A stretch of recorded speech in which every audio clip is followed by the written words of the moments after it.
Assalamualaikum សួស្តីបងប្អូនទាំងអស់គ្នាតាមរយៈការចែករំលែករបស់ខ្ញុំនៅក្នុងវីដេអូទី1ស្ដីអំពីប្រយោជន៍យុទ្ធសាស្ត្រនៃទំនាក់ទំនងរវាងសហរដ្ឋអាមេរិកនិងប្រទេសអារ៉ាប៊ីសាអូឌីតវាបានជំរុញឲ្យខ្ញុំ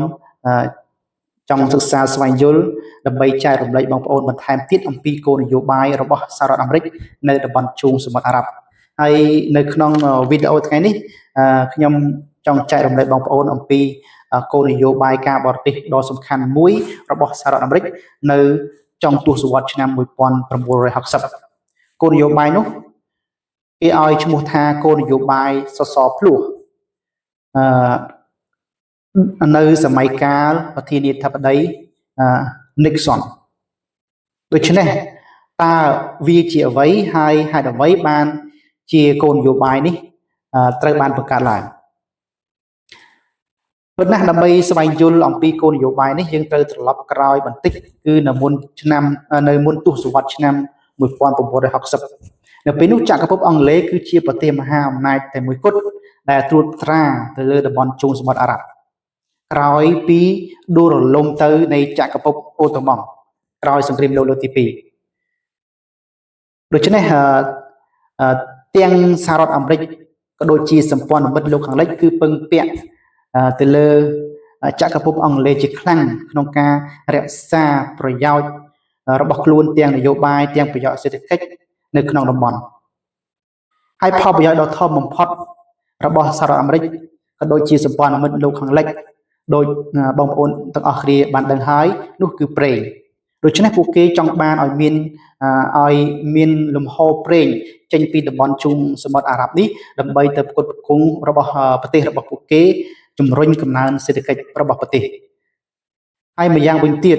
ពួកគេត្រូវការពឹងពាក់ចក្រភពអង់គ្លេសដើម្បីទប់ទល់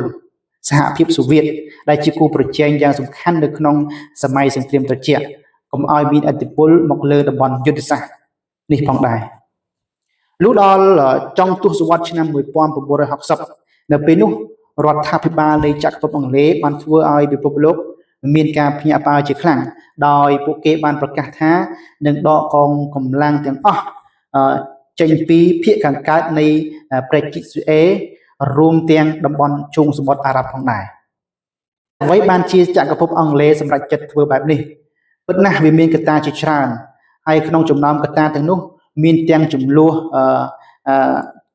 នប៉ាឡេស្ទីនចំនួនអារ៉ាប់និងអ៊ីស្រាអែលក៏ដូចជាបញ្ហាផ្ទៃក្នុងជាច្រើន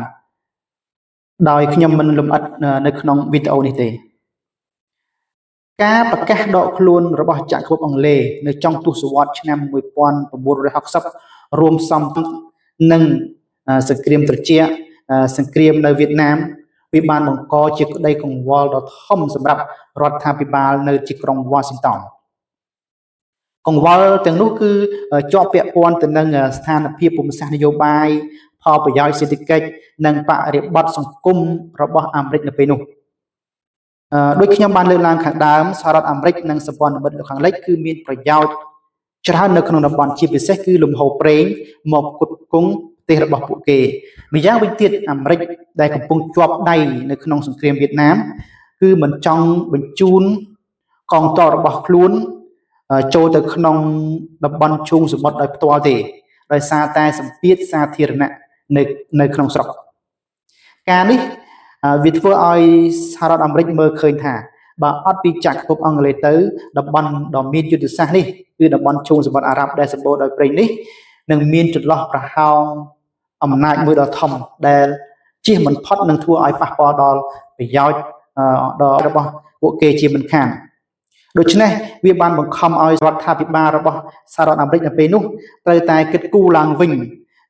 ទាំងស្រុងនៅទូនីតិនិងយុទ្ធសាស្ត្ររបស់ខ្លួននៅតំបន់ជើងសមុទ្រអារ៉ាប់ស្របពេលជាមួយគ្នានោះប្រធានាធិបតីអាមេរិកលោក Richard Nixon ដែលទើបតែឡើងកាន់អំណាចនៅឆ្នាំ1969រដ្ឋាភិបាលរបស់លោកបានស្វែងរកដំណោះស្រាយដើម្បីដោះស្រាយក្តីកង្វល់ទាំងនោះហើយដំណោះស្រាយនោះគឺការដាក់ចេញនូវគោលនយោបាយសសរស្តម្ភភ្លោះឬក៏ហៅម្យ៉ាងបានទៀតថាគឺគោលលទ្ធិ Nixon សម្រាប់តំបន់ជើងសមុទ្រអារ៉ាប់ហើយគំនិតស្នូលនៃគោលនយោបាយនោះគឺ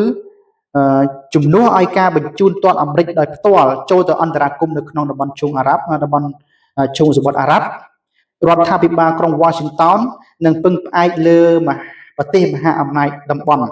ចំនួន2ដើម្បីដើរតួជំនួសខ្លួនដើម្បីថែរក្សាសន្តិភាពនិងស្ថិរភាពតំបន់ក្នុងគោលរំណងដើម្បីឲ្យមានលំហូរប្រេងដោយខ្ញុំបានលើកឡើងខាងដើមដើម្បីឲ្យប្រយោជន៍សេដ្ឋកិច្ចប្រយោជន៍ប្រេងរបស់អាមេរិកតំបន់ហ្នឹងគឺនៅតែរក្សាដដែលប៉ុន្តែមិនចាំបាច់បញ្ជូនទ័ពទៅដោយផ្ទាល់ទៅកាន់តំបន់នោះទេដូច្នេះសំណួរសួរថាតើ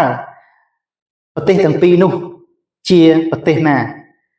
ដែលតំណាងឲ្យសសរស្តម្ភទាំងពីររបស់គោលនយោបាយការបរទេសអាមេរិកនៅពេលនោះគឺប្រទេសអ៊ីរ៉ង់ក្រោមការដឹកនាំរបស់ស្ដេចសាសមហាម៉ាត់រេហ្សាប៉ាហ្លាវីនិងប្រទេសអារ៉ាប៊ីសាអូឌីតសហរដ្ឋអាមេរិកនឹងដើរតួនាទីជាអ្នកគ្រប់គ្រងដោយផ្ដល់នៅជំនួយយោធាយើងផ្ដល់ទាំងជំនួយសេដ្ឋកិច្ចយ៉ាងច្រើនដល់ប្រទេសទាំងពីរនេះដើម្បីឲ្យពួកគេមានសមត្ថភាពគ្រប់គ្រាន់ក្នុងការការពារស្ថិរភាពក្នុងតំបន់និងទប់ស្កាត់ឥទ្ធិពលរបស់សហភាពសូវៀតកុំឲ្យចូលមកក្នុងតំបន់យុទ្ធសាស្ត្រនេះត្រង់ចំណុចនេះខ្ញុំសូមបើកវងកញ្ចក់បន្តិចតើហេតុអ្វីបានជាសហរដ្ឋអាមេរិកមិនជ្រើសរើសប្រទេសអ៊ីរ៉ាក់ដែលកាលនោះគឺជាប្រទេសមួយដ៏មានឥទ្ធិពលផងដែរដែលជាចាត់ទុកថាជាប្រទេសមហាអំណាចមួយដែរនៅក្នុងតំបន់តើហេតុអ្វីបានជាសហរដ្ឋអាមេរិកមិនជ្រើសរើសប្រទេសអ៊ីរ៉ាក់ចម្លើយគឺថាអ៊ីរ៉ាក់នៅពេលនោះគឺជាសម្ព័ន្ធមិត្តដ៏ជិតស្និទ្ធរបស់សហភាពសូវៀតក្រោយរបបរាជានិយមអ៊ីរ៉ាក់ដួលផុតទៅគឺប្រទេសអ៊ីរ៉ាក់ក្លាយជាសម្ព័ន្ធមិត្តដ៏ជិតស្និទ្ធជាមួយសហភាពសូវៀតនៅពេលនោះគូបញ្ជាក់ថាក្រោយគោលនយោបាយសសរស្ដំភ្លោះនេះត្រូវបានអនុវត្តទាំងអ៊ីរ៉ង់ទាំងអារ៉ាប៊ីសាអូឌីតចាប់ផ្ដើមបង្កើនកម្លាំងយោធារបស់ខ្លួនយ៉ាងឆាប់រហ័សដោយមានការគ្រប់គ្រងពីមហាអំណាចថ្មីថ្មោងគឺសហរដ្ឋអាមេរិកទោះយ៉ាងណាការអនុវត្តគោលនយោបាយនេះអត់មិនចេះតែរលូនរហូតទេការសាកល្បងដ៏ធំមួយបានកើតឡើងក្នុងកំឡុងវិបត្តិប្រេងឆ្នាំ1973ពេលនោះស្ដេចហ្វៃសុលរបស់អារ៉ាប៊ីសាអូឌីតដែលជាសសរស្តម្ភមួយបានដឹកនាំប្រទេស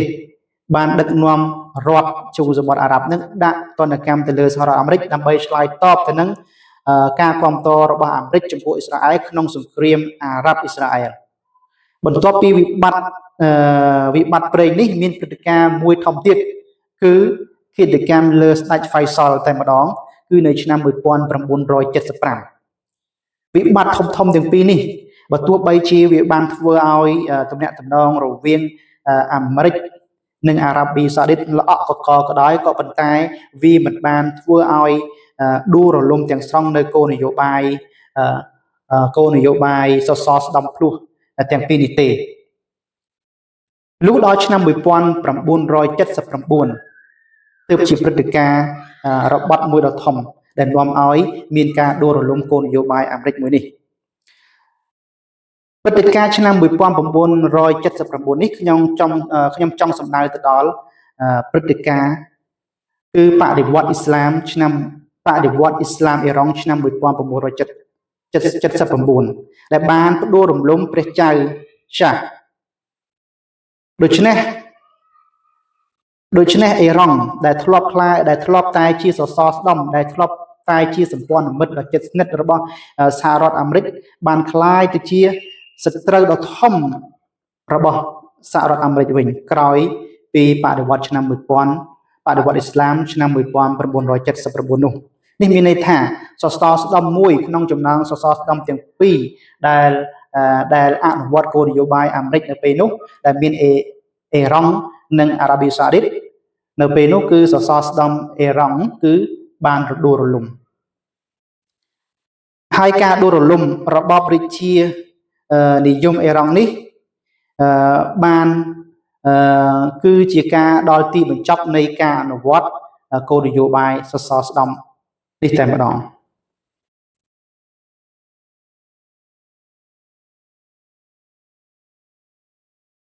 ដូច្នេះវាបានបង្ខំឲ្យសហរដ្ឋអាមេរិកត្រូវតែគិតគូរឡើងវិញទាំងស្រុងនៅយុទ្ធសាស្ត្ររបស់ខ្លួននៅតំបន់ជើងសមុទ្រអារ៉ាប់ ហើយដែលនាំទៅដល់ការចូលរួមដោយផ្ទាល់កាន់តែច្រើនឡើងរបស់សហរដ្ឋអាមេរិកនៅក្នុងទសវត្សរ៍បន្តមកអញ្ចឹងមានន័យថាក្រោយពីដួលរលំគោលនយោបាយសសរស្តម្ភរបស់ប្រធានាធិបតី Nixon រួចមកគោលនយោបាយរបស់សហរដ្ឋអាមេរិកចាប់ផ្ដើមប្រែប្រួលតាមរយៈការអន្តរាគមន៍ដោយផ្ទាល់មកលើតំបន់នេះជាបន្តបន្ទាប់សរុបមកវិញគោលនយោបាយសសរស្តម្ភគឺជាដំណោះស្រាយនយោបាយដ៏មានមហិច្ឆតារបស់រដ្ឋាភិបាល Nixon ចំពោះការផ្លាស់ប្ដូរដ៏ធំនៅជើងសមុទ្រអារ៉ាប់គឺការប្រកាសដកខ្លួនរបស់ចក្រភពអង់គ្លេសចេញពីតំបន់ជើងសមុទ្រអារ៉ាប់នេះហើយគោលនយោបាយនេះវាគឺជាការប៉ុនប៉ងមួយដើម្បីរក្សាស្ថិរភាពការពារផលប្រយោជន៍អាមេរិកក៏ដូចជាសម្ព័ន្ធមិត្តលោកខាងលិចដោយពុំចាំបាច់អន្តរាគមន៍ដោយផ្ទាល់មកលើតំបន់នេះតើអ្នកទាំងអស់គ្នាមានទស្សនៈបែបណាដែរចំពោះគោលនយោបាយនេះបើមានមតិយោបល់សូមកុំភ្លេចខមមិននៅខាងក្រោមហើយនេះគឺជាចង់បញ្ចប់នៃវីដេអូរបស់ខ្ញុំសម្រាប់វីដេអូបន្ទាប់ទៀតខ្ញុំនឹងនិយាយអំពីគោលនយោបាយរបស់អាមេរិកនៅជើងសមុទ្រអារ៉ាប់បន្តទៀតដូច្នេះកុំភ្លេចfollow ដើម្បីទទួលបានវីដេអូថ្មីៗសូមអរគុណ